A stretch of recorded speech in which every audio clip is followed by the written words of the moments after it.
Hey, have you ever thought about how sometimes real life can be as spooky as a ghost story? You know, there are times when what's happening in the real world is so wild, it could be straight out of a horror movie. Sometimes in the real world, you hear about creepy stuff, like someone vanishes without a trace, or there's talk about someone being taken over by a demon, or a whole town that's into some really dark stuff.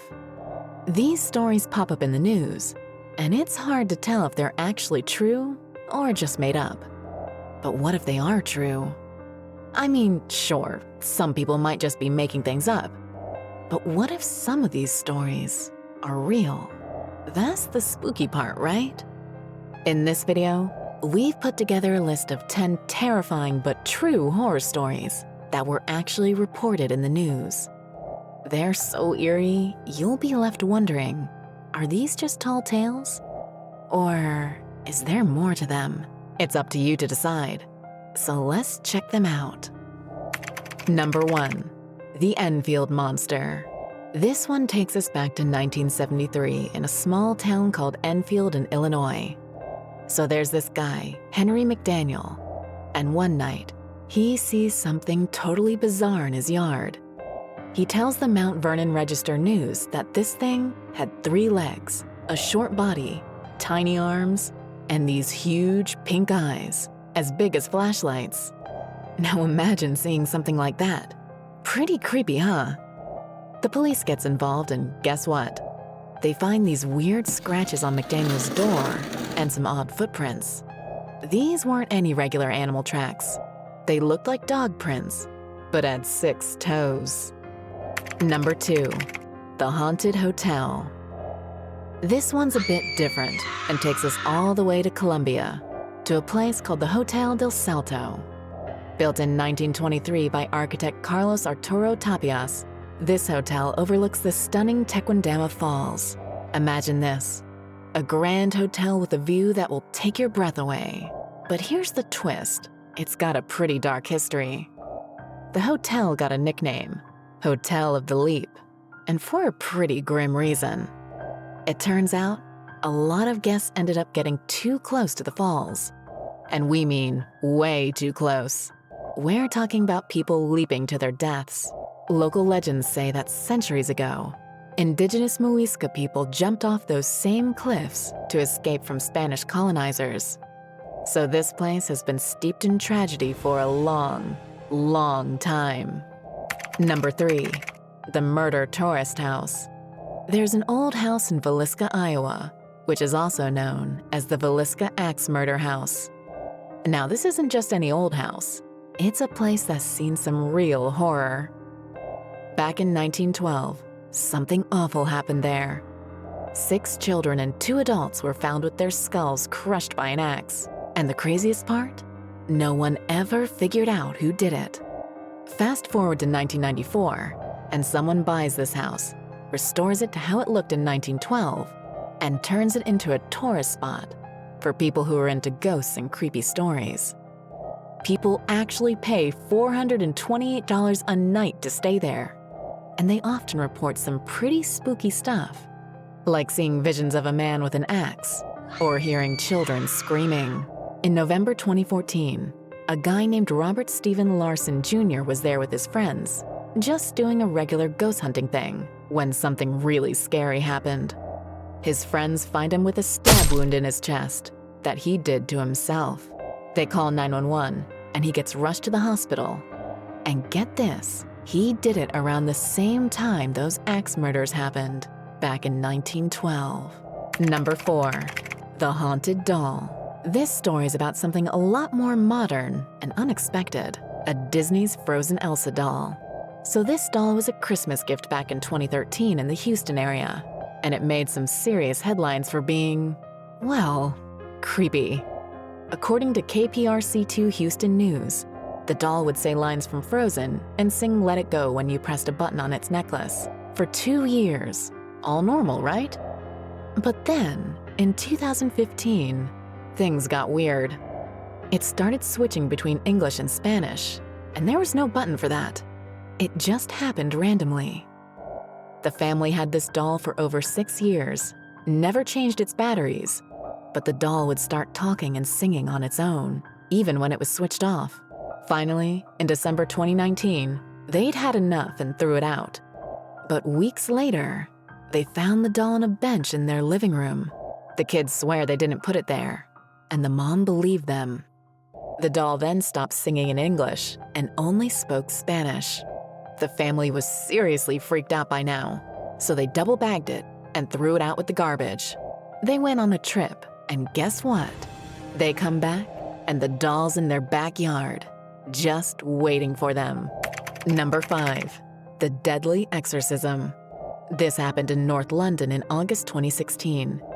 So there's this 26-year-old guy, Kennedy Ife, who starts acting really strange and aggressive because of a pain in his throat.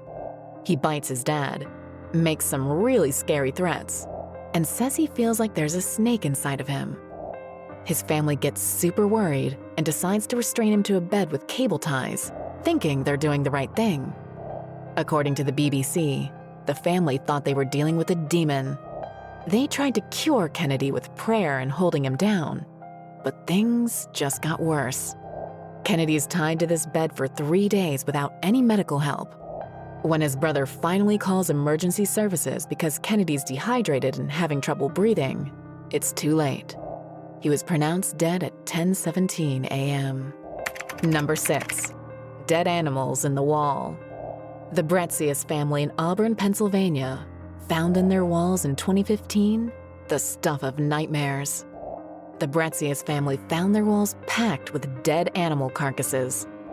Fox News reported that these animals were wrapped in newspapers from the 1930s and 40s, right alongside half-used spices and other random items. Curious and probably a bit freaked out, they sent all these bizarre findings to an expert in Kutztown. Here's where it gets even weirder. The expert thinks these dead animals were part of an old ritual known as powwow, or Dutch magic. This is something the Pennsylvania Dutch, who were German-speaking settlers in Pennsylvania back in the 1600s and 1700s, used to do. Number 7, the weird teacher. This is about Daniel Harkins, a school teacher near St. Petersburg, Florida, who suddenly took a dark turn into the world of demonic rituals in 2012. Friends started noticing that something was off with Harkins. She was getting really into these weird ritualistic practices. It wasn't long before things escalated. According to the Tampa Bay Times, she got arrested for abusing 7 of her former students. Harkins gathered these kids near the St. Petersburg Pier and told them they needed to get rid of their demons in their bodies. She said they should cut themselves to let the evil spirits out and then burn the wounds so the spirits couldn't come back. One teen got second-degree burns because Harkins tried to set his hand on fire with perfume after the wind blew out her lighter. Another kid got cut on the neck with a broken bottle, and Harkins heated a key to cauterize the wound. Number 8, the mystery drowning. This story, set in the Cecil Hotel in downtown Los Angeles, is as puzzling as it is heartbreaking. Elisa Lamb was a young traveler, exploring the West Coast and sharing her journey on her blog. She kept in regular contact with her parents, until suddenly, on January 31st, 2013, the call stopped. Elisa had disappeared. Her worried parents and the police started a desperate search, but they had nothing to go on. That February, the LAPD released some eerie elevator surveillance footage, showing Elisa behaving very strangely, as if she was talking to someone invisible, peeking around the elevator door, and seeming very distressed. Around the same time, CNN reported guests experiencing black water coming out of the taps and a strange, sweet, and disgusting taste to the water. Strangely, no one thought to complain initially. Then, on February 19th, a hotel employee found the shocking and sad answer. Elisa's decomposing body was discovered in one of the hotel's water storage tanks on the roof, naked, with her belongings nearby. The circumstances surrounding her death remain a mystery. Number 9, the mystery suicides. This happened in Utah. In September 2014, a teen comes home to a scene thus unimaginable. His entire family, parents and 3 siblings, dead. The Salt Lake Tribune reported something that added to the mystery. In the house, there was a to-do list that made it look like the family was planning a vacation. Things like feed the pets and find someone to watch the house were on this list. It seemed like a murder-suicide, but there was no note, no warning signs, nothing to explain why 2 parents would take the lives of themselves and their 3 children. Number 10, the Phone Stalker. This story, documented by ABC News in 2007, involves a series of sinister cell phone calls that terrorize several families with frighteningly accurate and specific threats. Imagine getting calls at all hours of the night, with an anonymous voice threatening to harm your children, pets, and grandparents. The creepiest part? The callers seemed to know exactly what the families were doing, even what they were wearing. They even left voicemails playing back the family's private conversations, including one with the police detective. This nightmare scenario happened to the Kukendall family for months. They received calls from someone with a scratchy voice, making chilling threats like slitting their throats. But when the Furcrest, Washington police tried to track down the caller, they hit a dead end. The calls were somehow coming from the Kukendall's own phones, even when the phones were turned off. That's all for today's video, guys. Which story you find more terrifying? Tell us your views in the comment section. Thank you very much for taking the time to watch this video. See you in the next video. Until then.